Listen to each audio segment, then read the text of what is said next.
Petugas unit Reskrim Polres Ogan Komering Ilir berhasil menangkap tersangka pencabulan terhadap anak di bawah umur. Tersangka AM, warga desa Tugu Jaya, Kecamatan Lempuing Oki, merupakan oknum guru yang mencabuli anak didiknya sendiri. Korban dicabuli setelah diajak buka bersama dan diiming uang oleh tersangka.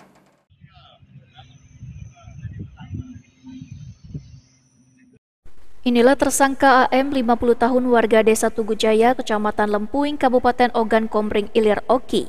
Tersangka AM mencabuli anak didiknya sendiri di rumahnya di desa Tugu Jaya, Lempuing. Kasat Reskrim Polres Oki AKP Jatrat membenarkan penangkapan tersangka AM warga Tugu Jaya, Lempuing.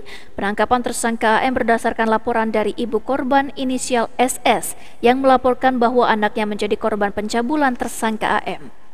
Kepada polisi, tersangka AM mengakui perbuatannya telah melakukan pencabulan terhadap korban yang masih di bawah umur dan merupakan anak didiknya sendiri. Kronologis kejadian berawal pada tanggal 15 April 2023, tersangka AM mengajak korban untuk menghadiri buka bersama.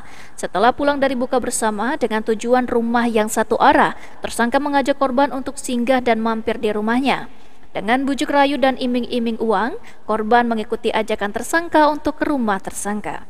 Di rumah tersangka inilah korban dicabuli secara berulang kali dalam satu malam. Polisi mengamankan pakaian korban dan tersangka beserta handbody.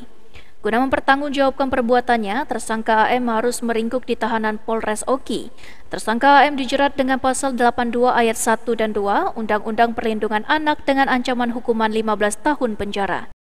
Tanggal 5 April tahun 2023, pelapornya SS sebagai ibu dari korban merupakan anak-anak, ya. Kemudian tersangka yang kita amankan inisialnya AM, ya.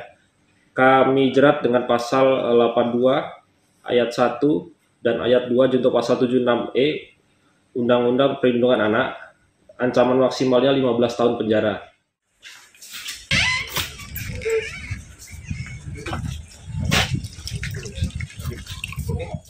Ahmad Romawi, PAL TV.